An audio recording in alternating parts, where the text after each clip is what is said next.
Pegue a sua Bíblia e abra no livro de 2 Samuel, capítulo de número 12.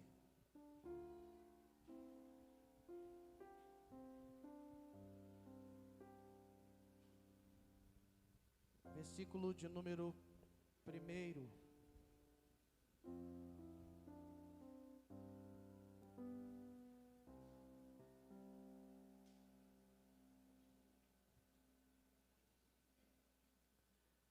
Segunda Samuel, capítulo de número 12, a partir do 1º versículo. Amém? Todos encontraram? Diz assim a palavra do Senhor: O Senhor enviou Natã a Davi. Chegando Natã a Davi, disse-lhe: Havia uma cidade, 2 homens, um rico e outro pobre. Tinha o rico ovelhas e gado em grande número, mas o pobre não tinha coisa nenhuma, senão uma cordeirinha, que comprara e criara, e que em sua casa crescera, junto com seus filhos, comia do seu bocado e do seu copo bebia, dormia nos seus braços e a tinha como filha.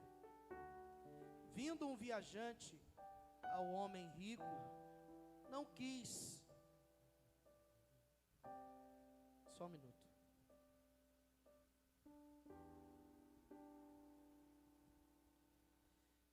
Novamente, certo dia chegou um viajante à casa do homem rico, e este não quis pegar uma das suas ovelhas ou um dos seus bois para dar de comer ao viajante que havia chegado.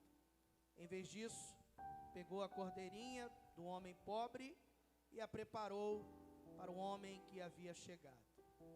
Então o furor de Davi se acendeu contra aquele homem, e ele disse a Natã: Tão certo como vive o Senhor, o homem que fez isso deve ser morto, e pela cordeirinha restituirá 4 vezes, porque fez uma coisa dessas e porque não se compadeceu.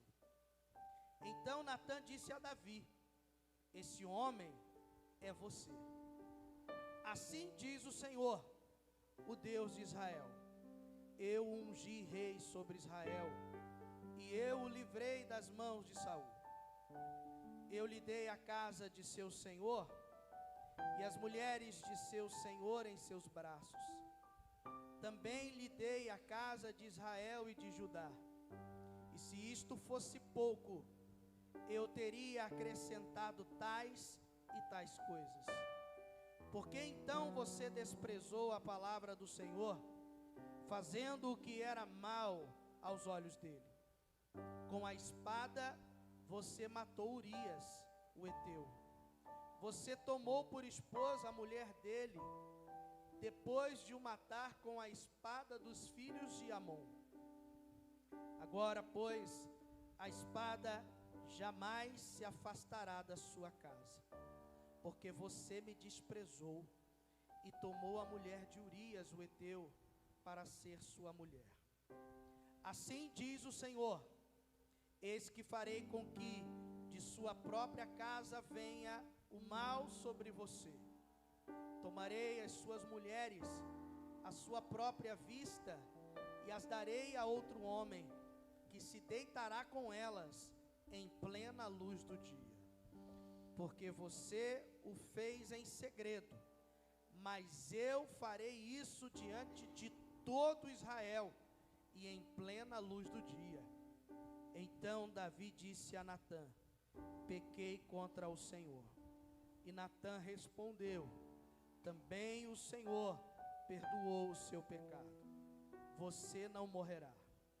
Mas porque com isto você deu motivo a que os inimigos do Senhor blasfemassem, também o filho que lhe nascerá morrerá. Então Natã foi para a sua casa, e o Senhor feriu a criança que a mulher de Urias teve com Davi, e a criança adoeceu gravemente. Palavra do Senhor. Você pode glorificar a Deus por essa palavra, por mais que seja dramática, mas a palavra de Deus merece glória, louvor, porque é a palavra do nosso Deus. Feche seus olhos, vamos orar. Pai, na tua presença nos encontramos nessa noite. Te damos graças por esse tempo de adoração, esse tempo em que glorificamos o teu nome, expressamos a ti o nosso louvor. E eu espero sinceramente que eles cheguem ao trono da tua glória como cheiro suave às suas narinas.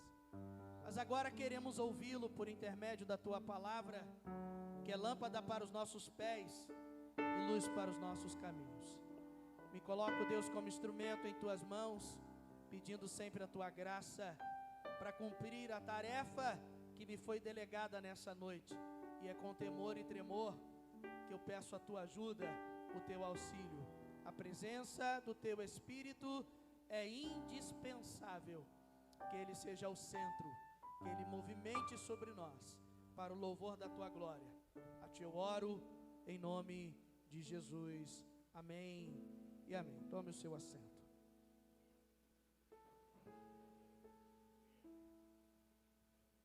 Glória a Deus.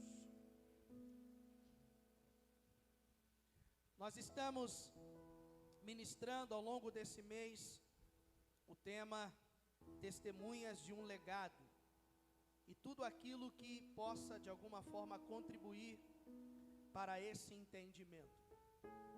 Nós somos aqueles e aquelas que Deus escolheu para dar sequência àquilo que Jesus deixou, aquilo que os apóstolos fizeram, aquilo que os nossos antepassados, os nossos pais na fé fizeram, e compete a nós, esta geração, de poder dar sequência para que as futuras gerações, se Jesus não voltar, possa ter o mesmo acesso que eu e você tivemos um dia. E nós sabemos bem que para nos tornarmos testemunhas, precisamos compreender algumas coisas. Dentre elas, tenho eu compartilhado, pelo menos nesses últimos 2 domingos, falando sobre manchas. E hoje eu quero continuar sobre isso, mas quero acrescentar. O tema, ou melhor, o subtema desta mensagem é manchas e marcas. As manchas o mundo promove, mas as marcas Deus estabelece em nós. E eu quero falar um pouco sobre isso, usando como exemplo, talvez um dos episódios mais frustrantes e dramáticos na vida de um homem chamado Davi. Acredito eu que boa parte das pessoas que aqui estão conseguem suscitar admiração sobre a vida deste homem. Não podemos negar de que muitas coisas que ele efetuou servem de inspiração e de lição para cada um de nós. Davi tinha uma capacidade que poucos homens na história conseguiu carregar. Ele tinha sobre si 2 virtudes poderosíssimas. A primeira, ele era um grande guerreiro. Ele não se sujeitava aos desafios que a vida colocava diante dele.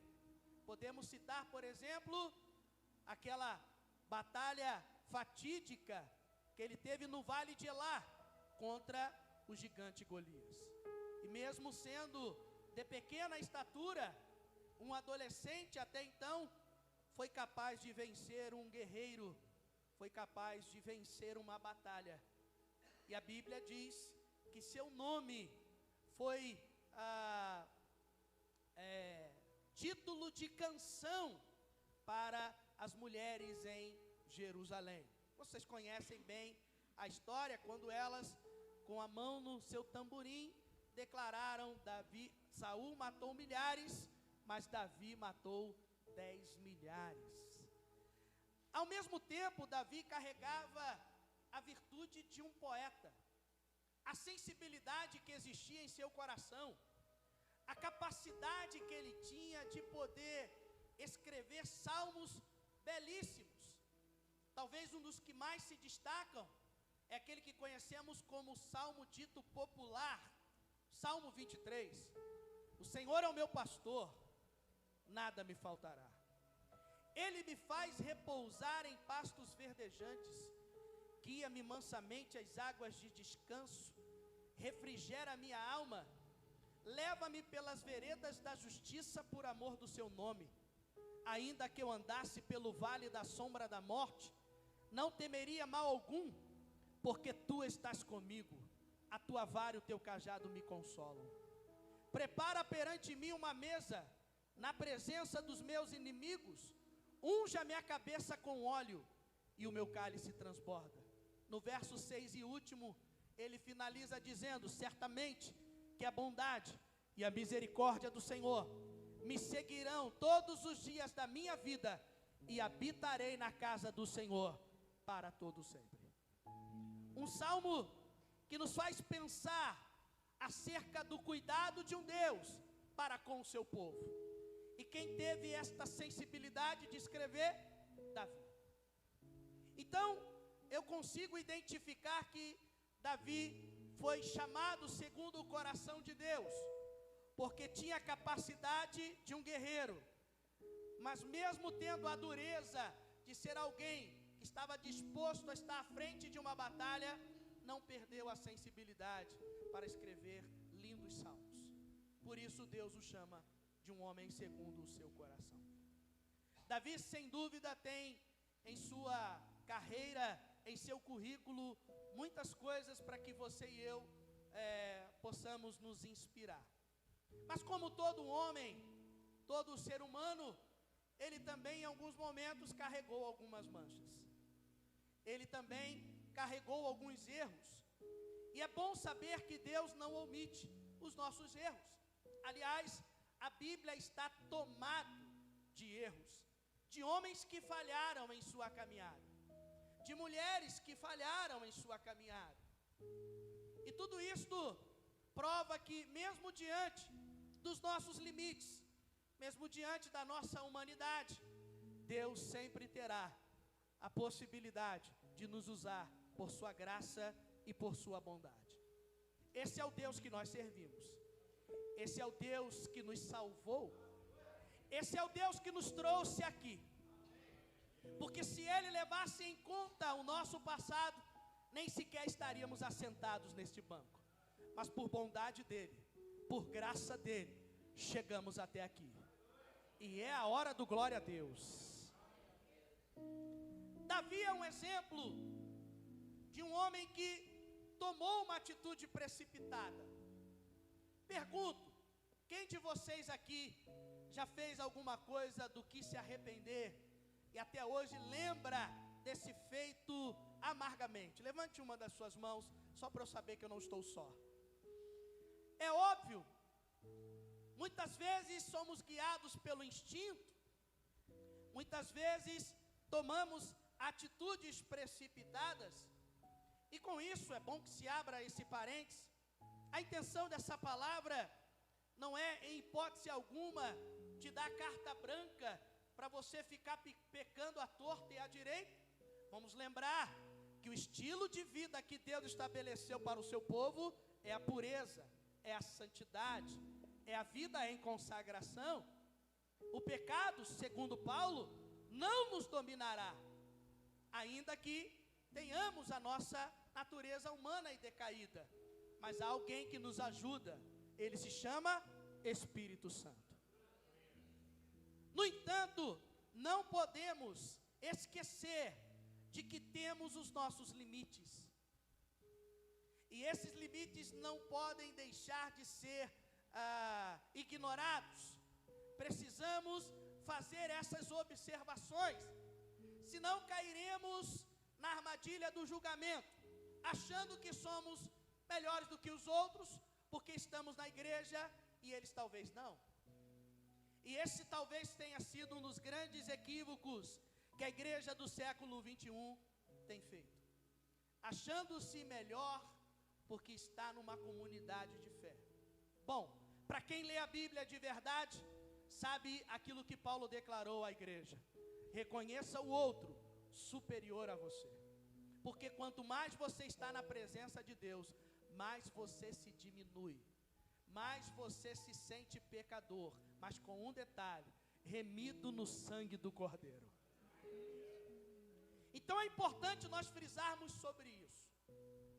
Todos nós aqui, acredito eu, sem exceção, temos um passado do que nos envergonhar, um passado que nos traz um certo constrangimento, que lembramos de coisas que hoje, com a maturidade que carregamos, declaramos: se eu estivesse com a mesma maturidade hoje, alguns anos atrás, esses erros poderiam ter sido evitados.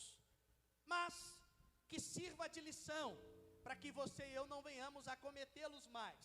Aliás, o apóstolo Paulo, em Romanos capítulo 8, verso de número 28, ele diz: portanto, todas as coisas cooperam para o bem daqueles que amam a Deus e são chamados por seu propósito.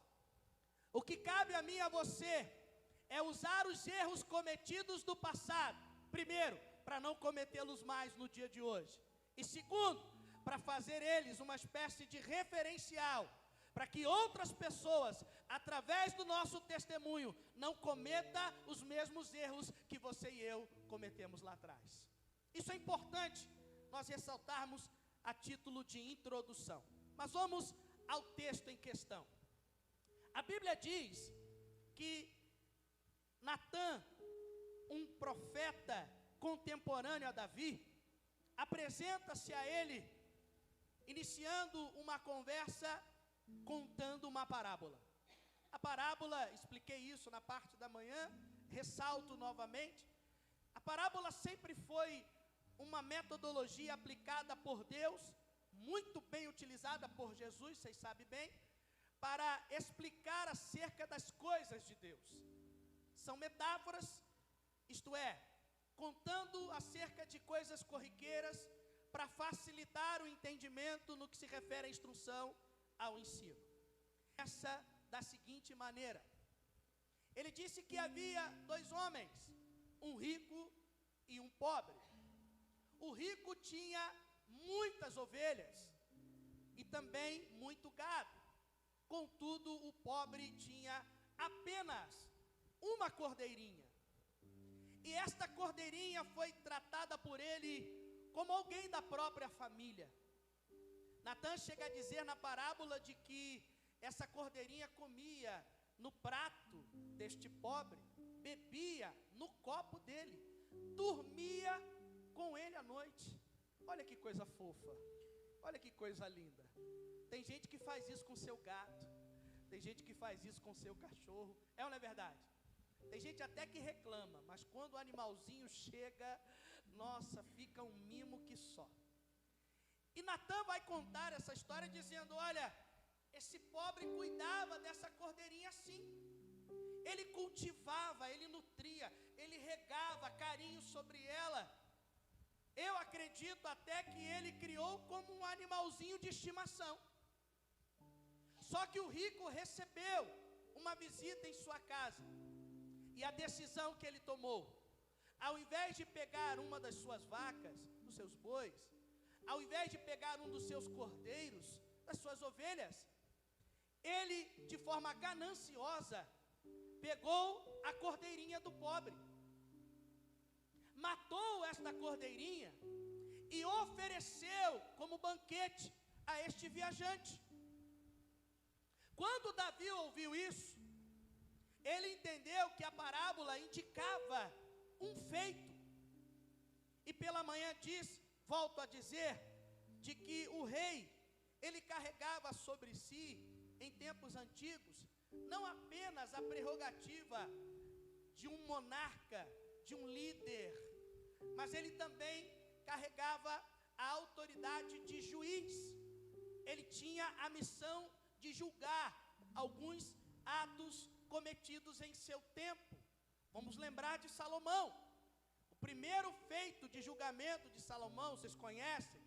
Quando duas mulheres, tendo seus filhos, uma dorme por cima da criança, e essa criança, pela manhã, está morta, e ela percebe que a outra mãe ainda está dormindo, e o seu filho vivo. O que ela faz? Troca as crianças. E a mãe, que sabia que aquele filho trocado era o seu, o vivo, ela pede então uma audiência a Salomão. E Salomão, com a sapiência de Deus, resolve o problema da seguinte maneira: é simples, a gente resolve fácil. Vamos cortar a criança no meio, cada um fica com a metade. Resolveu o problema, liquidou essa fatura. A mãe, logo com o espírito maternal, disse: não faça isso, eu prefiro meu filho vivo na mão de outra pessoa do que morto em minhas mãos. Salomão chegou à conclusão de que aquela criança não era filho da outra que matou o seu filho, mas sim desta que abriu mão para ter seu filho vivo. Então o rei também carregava essa prerrogativa de julgamento.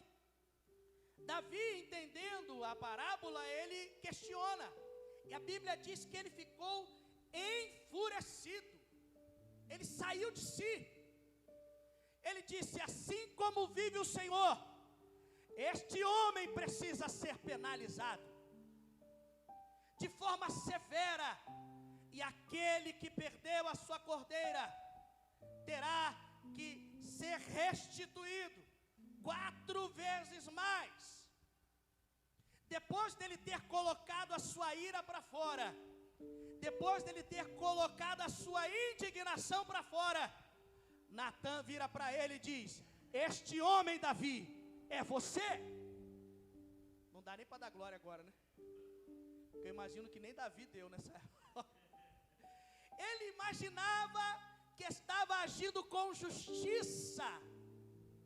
Ele imaginava de que o seu posicionamento ia agradar ao coração do profeta e consequentemente o coração de Deus.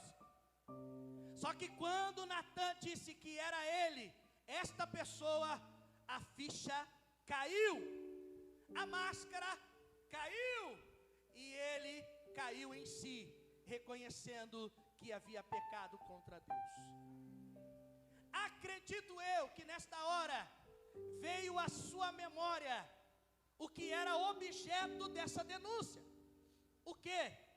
Ele havia pecado contra Deus, mandou matar Urias e tomou a mulher de Urias para si. Você conhece a história com Batseba. Por causa disso, Deus censurou Davi, e mesmo sendo segundo o seu coração, Deus não negociou com o pecado de Davi. Uma lição importante que a gente precisa aprender aqui: Deus não, ou melhor, Deus jamais negociará com o nosso pecado. Ele tem compromisso com a justiça, mas tem compromisso com a verdade. Se ele tiver que chamar a nossa atenção, não importa por quanto tempo você esteja na igreja, não importa o quanto você seja usado por ele, se você cair no erro, fique certo de que ele irá puxar a sua orelha. Vale um glória mais forte ou não? Por quê? Porque Deus não pode ter aliança com a mentira. A Bíblia diz que o diabo é pai da mentira, mas Deus é pai da verdade. Aliás, ele é a própria verdade. A Bíblia diz em João capítulo 14, verso de número 6: e disse-lhe Jesus: eu sou o caminho, a verdade e a vida. Aleluia. Então é muito importante, amados, que precisamos entender: o Deus que é Pai também é juiz. O Deus que acolhe também sentencia. O Deus que ama também é um Deus justo. Ele não vai negociar com os nossos erros. Lembremos do que João fala no capítulo 8, aquela história da mulher adúltera, que você conhece melhor do que eu. Tem gente que usa a expressão para dar ênfase ou até para justificar seus pecados na frase: aquele que não tem pecado, que atire a primeira pedra. Eu acho que você não leu todo o texto, porque se você ignora parte dele, você está usando a Bíblia para o seu bel prazer. E não é a Bíblia que se encaixa a você, é você que se encaixa a Bíblia. O mesmo texto diz: vá e não peques mais. Quem está entendendo, diga glória a Deus. Jesus é a maior expressão de amor, e nem por causa disso ele deixou de chamar a atenção daquela mulher. Isso demonstra que Deus não vai negociar com os nossos erros. E que bom que a Bíblia deixa exposto o erro de Davi. Uma outra lição importante que nós aprendemos nessa palavra é de que Davi foi cirúrgico no erro do rico. Davi ele conseguiu dar um diagnóstico preciso do erro do rico. Ele ficou enfurecido com o pecado que o rico havia cometido, mas ele não teve a mesma veemência para os seus erros. Sabe o que isso nos ensina? Tem gente que sabe dar diagnóstico dos erros alheios, mas não é capaz de enxergar os seus. Tem gente que é ardente para falar mal dos outros, mas não consegue olhar os erros que ela comete. Chegou um tempo da gente parar de enxergar erros alheios e começar a reparar os nossos. A minha oração é que sejamos gigantes, não para apontar dedo a quem quer que seja, mas para reconhecer que somos pecadores e que carecemos da graça de Deus. Quem está entendendo, diga glória a Deus. Eu não estou dizendo que vamos banir dos nossos púlpitos palavras exortativas. Não é isso que eu estou dizendo. A palavra de correção precisa estar sempre em ordem, amém, gente? Senão o povo descamba, senão o povo desvia. Tem que ter palavra de exortação, tem que ter palavra para chamar a atenção. Aliás, a Bíblia diz que Deus exorta quem ama, só exorta quem se importa. Se Deus está chamando a nossa atenção, é porque Ele se importa com a gente, é porque ainda há solução para esse problema. Eu não estou dizendo que precisamos ignorar isso, está em ordem. Agora, quando nós estamos caminhando enquanto igreja, precisamos olhar mais para nós do que para o outro. A não ser que você tenha a mesma veemência com os seus pecados, porque com o seu você tem misericórdia, com dos demais não, né? Com o seu você é gatinho, mas com dos outros tu é tigrão. Você é incisivo no erro alheio, mas não é capaz de enxergar o seu. Aquele que quiser vir após mim, não é negue ao outro, é negue-se a si mesmo. Tome a cada dia a sua cruz e siga-me. Irmãos, eu tenho muito tempo para avaliar os meus erros, não tenho tempo para avaliar o seu. Porque se eu perder meu tempo para avaliar o seu, eu não consigo reparar os meus, e aí vai dar ruim para mim e vai dar ruim para você. Então, precisamos entender que todos nós temos os nossos erros. E qual é a missão que nós temos enquanto igreja? Ajudar uns aos outros a reparar os erros.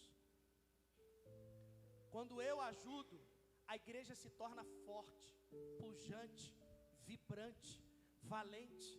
Nós não podemos ser um exército que mata seus próprios soldados. Não compete a nós a missão que foi dada a Satanás. Deixa que ele julga, deixa que ele, porque é trabalho dele. A nossa missão é acolher, a nossa missão é ajudar, a nossa missão é estender a mão. Não vamos ignorar o pecado, não vamos passar a mão na cabeça, não. Mas vamos mostrar para ela que sim, há uma possibilidade de mudar, há uma possibilidade de transformação. Quem está entendendo, diga glória a Deus. Essa mancha, Jesus carregou, ou melhor, Davi carregou. Carregou dentro do seu ministério. O seu currículo gerou essa mancha até o último dia da sua existência. Nós sabemos que após esse feito, a espada de Deus esteve presente na família de Davi. Davi não perde a nomenclatura de homem segundo o seu coração, mas Deus cumpriu com a sua palavra. Houve guerra entre seus filhos, incesto, morte, assassinato, brigas. Davi em algum momento teve que fugir de seu filho Absalão. Aquilo que Deus disse: eu vou dar as mulheres do seu harém a outros, e o teu pecado cometido no oculto, o que eu vou fazer será a luz do dia. Tem gente que fala assim: Deus não envergonha. Eu estou tentando encontrar onde está esse texto na Bíblia. Eu ainda não encontrei não. Depois você me ajuda aí.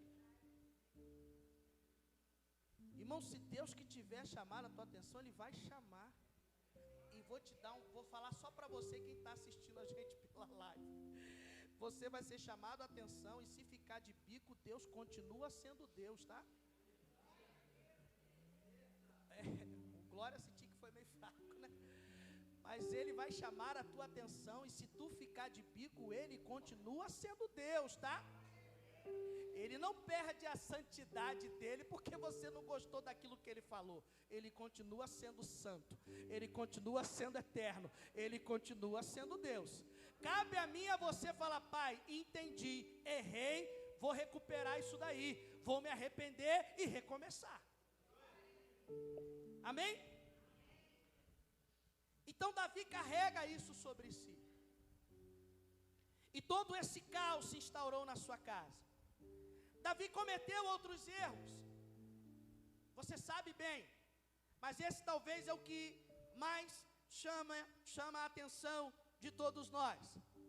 Mas mesmo diante desses erros, a Bíblia diz que Davi toma uma decisão. E qual foi, Luciano? Se arrepender dos seus pecados. Amados, a palavra arrependimento, ela está na Bíblia de Gênesis a Apocalipse. A mensagem central do Evangelho é aquilo que esteve na boca do profeta João Batista, no capítulo 3, verso 2, do Evangelho de Mateus: arrependei-vos e convertei-vos, porque vos é chegado o reino dos céus. O arrependimento precisa ser uma marca na vida daquele que tem uma mancha. E se todos nós chegamos à conclusão de que temos uma mancha de algo que nos traga constrangimento, Deus nos dá uma oportunidade de sermos marcados por Ele. E aonde tudo isso se inicia? Através do nosso ato de arrependimento. Quando nos arrependemos dos nossos pecados, haverá perdão de Deus sobre nós. Quando nos arrependemos dos nossos pecados, haverá justificação de Deus na nossa vida. Deus não nos livrará da consequência dos nossos erros, mas Ele nos dará a possibilidade de recomeçar.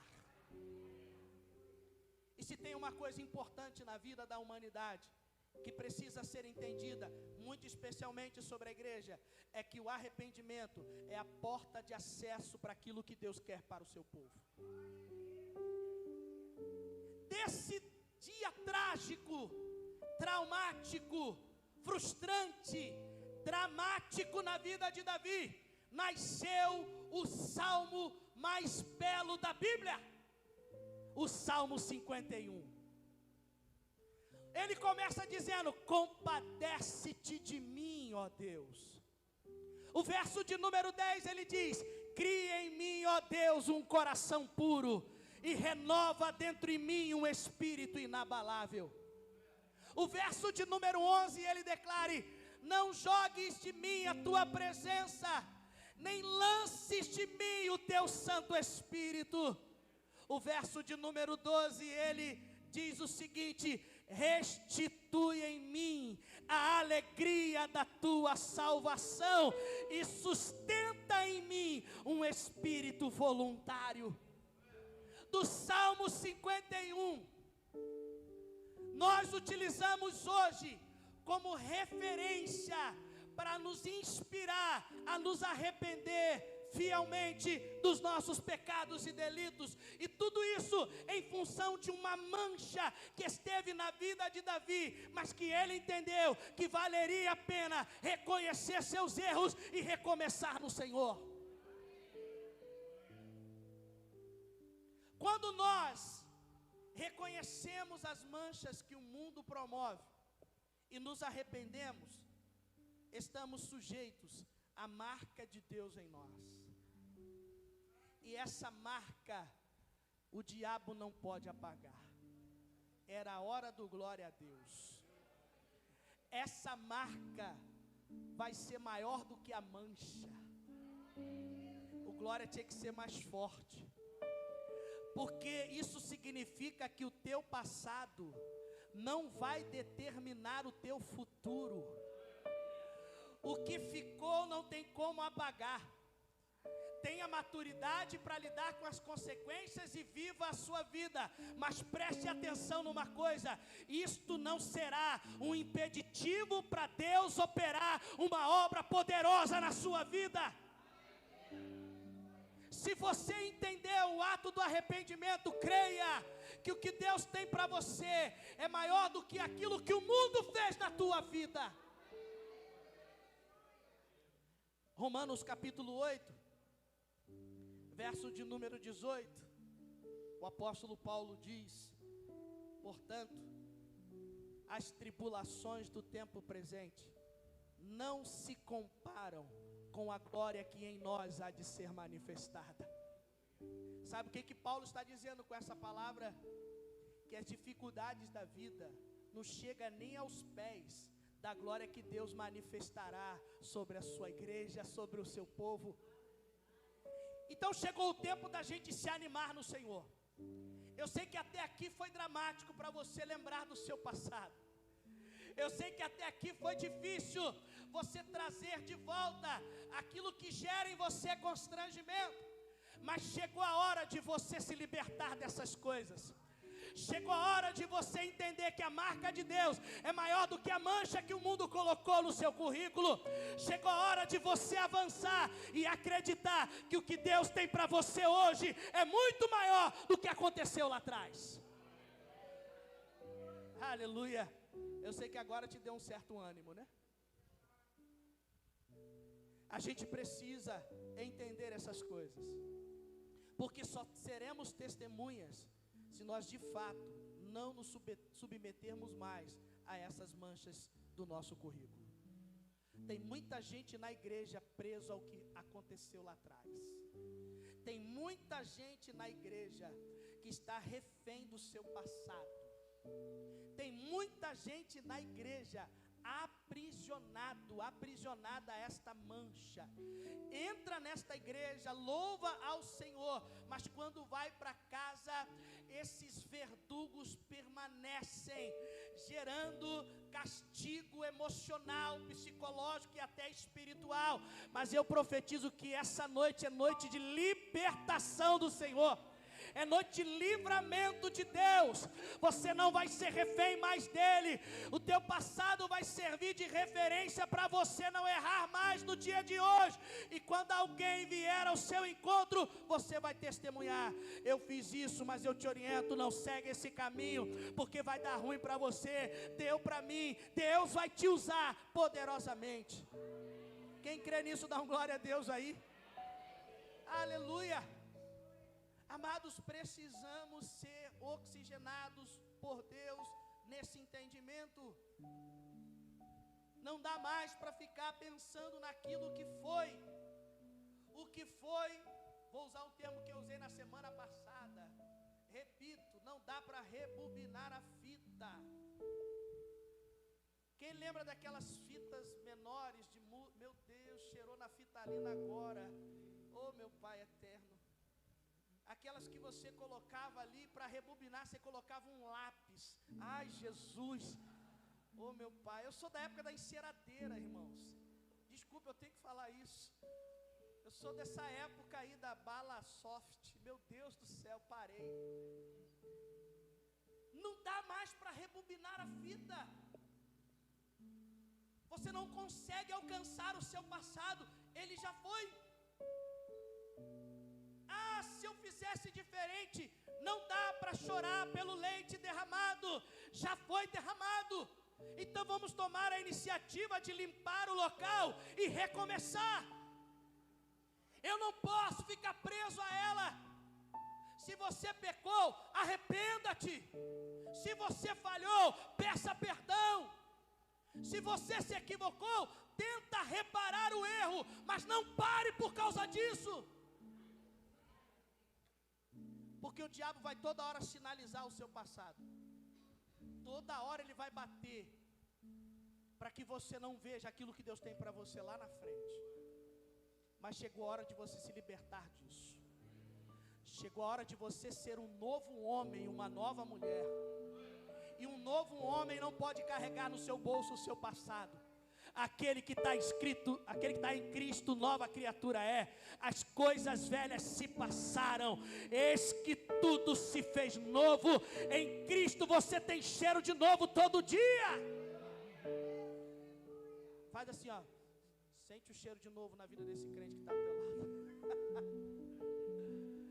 Em Cristo nós somos novos todos os dias. Quem já comprou um sapato novo aqui, levanta a mão. Dá nem vontade de usar, né? Só admirar. Por causa do cheiro de novo. É assim que você fica no Senhor. É cheiro de novo todo dia. Chegou a hora da gente soltar. Vira para esse crente aí, bonito que está do seu lado. Dá aquele sorriso bonito que você tem. E fala para ele, fala para ela, solta esse passado agora. Fala de novo, mas fala mais forte. Fala, solta esse passado agora. Livra-se dele hoje. Se ele ou ela entendeu, vai dar glória a Deus misturado com aleluia. Glória a Deus. Amado, deu ruim para Davi? Deu. Porque o filho com ele, com Batseba, morreu. Ficou 7 dias no jejum de cara no chão, querendo que Deus mudasse a sentença. Mudou não, irmão. Depois do 7º dia, alguém falou, rei, o filho morreu. Sabe o que ele fez? Levantou a cabeça, tirou o pó, tirou as cinzas do corpo e glorificou o nome do Senhor. Não deu, não deu, vamos continuar. Deu ruim, deu, então vamos recomeçar. Agora a gente tem uma bagagem. E qual é? Eu fiz o que é errado, deu ruim, não faço mais. É simples assim. Quer voltar com a dor? Não, pastor, dor é muito ruim. Está aí a mancha para você sempre lembrar o que ela provocou em você um dia, para você não retroceder. Mas a mancha, digo novamente, não será maior do que a marca de Deus dentro de você. Eu quero convidar você a ficar em pé. Glória a Deus. Alguém entendeu? Diga glória a Deus aí. Amados, deixa eu falar agora enquanto igreja. Igreja Metodista em Porto Real. Talvez eu seja um dos mais novos aqui, né? Há 2 anos nessa igreja. Pessoas que congregam aqui há mais tempo do que eu. Tem muita história para contar. Quem é os mais antigos aí? Levante a mão, que tem pelo menos mais de 20 anos aí. Ô meu pai. Jesus, gente pra caramba. Meu Deus. Certamente muitas coisas aconteceram aqui. Coisas que você se alegra até hoje. Glória a Deus por isso. As coisas que também te entristeceram. Talvez a pessoa que te entristeceu já nem aqui está mais. E tem gente que ainda fica presa a ela. Chegou a hora de soltar isso. Chegou o tempo da gente largar o passado. Já foi, irmãos. Não dá para voltar não. Não dá para retroceder não. Chegou a hora da gente esquecer o que passou, colocar no mar do esquecimento, aonde Deus coloca. E deixa eu fazer um acréscimo, é uma tradução Rafael atualizada. Está escrito nesse mar, proibido pescar. Aprendi com um pastor que faleceu, meu pastor, ele dizia isso. Não é coisa minha não. Chegou a hora de a gente deixar o passado aonde ele está. Chegou a hora de a gente parar de ficar mexendo com esse negócio. Esquece isso. Deus tem algo novo para você hoje, agora, nesse momento, nesse instante. E é isso que vai determinar os seus próximos passos. É isso que vai determinar o seu destino, o teu futuro. Chegou a hora da nossa igreja de fato viver a liberdade de Deus sobre esse lugar. Chegou a hora da gente viver aquilo que Deus tem para nós. Quem está entendendo, diga glória a Deus aí, gente. Cadê a Catedral Metodista do Avivamento em Porto Real? Chegou a hora da gente viver o extraordinário do Senhor. Chegou a hora da gente viver o sobrenatural de Deus. Chegou a hora de Deus usar você como nunca. Então solta, larga esse passado, deixa ele embora. Não fica preso a ele não, não fica preso a ela não. Solta isso daí. Vamos viver um tempo de Deus novo agora. Vamos viver o novo de Deus, aleluia. Glória a Deus. Eu queria que você pegasse na mão desse crente aí. Amados, essa palavra é dirigida a toda a igreja. Porque eu acredito que Deus impetrou uma palavra sobre esse lugar.